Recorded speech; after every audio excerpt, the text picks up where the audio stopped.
Okay, this is my pediatric respiratory compromise scenario. I'm wearing my proper PPE.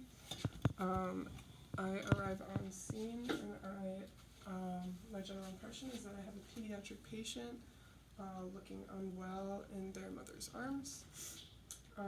As I approach the patient, I want to determine their level of consciousness. I'm going to see if they are responding to my presence, if they're crying, if they're interacting with their mother appropriately. I'm then going to want to introduce myself to the patient. Hi Mom, my name is Maddie with resp. What's going on today? The mom's telling me that the baby's just not been acting right and has been having some difficulty breathing for the past few days. So after hearing that, I want to assess the baby's breathing. I'm going to listen for any audible noises or respirations. I want to look inside the airway, make sure that there's no obstructions. I don't know any. I also want to assess the rate, rhythm, and quality of my baby's respirations. And I'm going to attach an SpO2 monitor to the baby's finger. The SpO2 comes back at 82%. I'm going to attach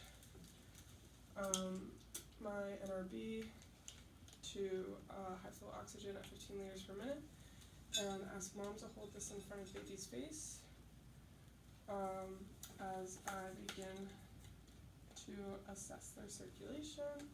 I'm going to feel for a pulse.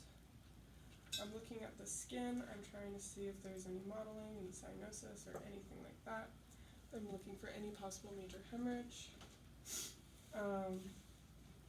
And then I would like to obtain a baseline set of vitals.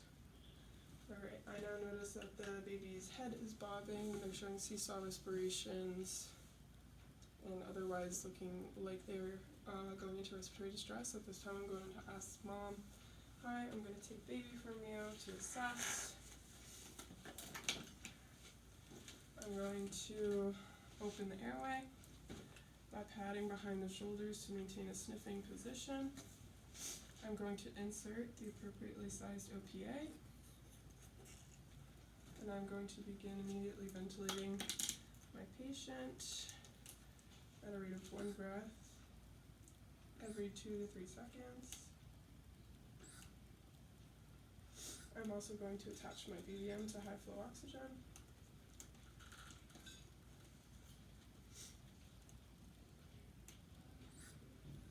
With each breath I deliver, I'm looking for proper chest rise, and I'm assuring that I have a tight seal with the mask against the baby's face.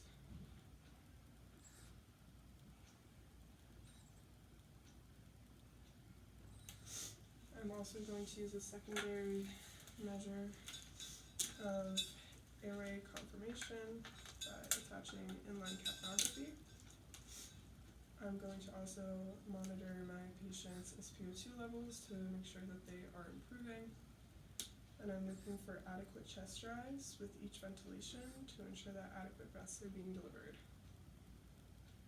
And I'm going to rapidly transport this patient.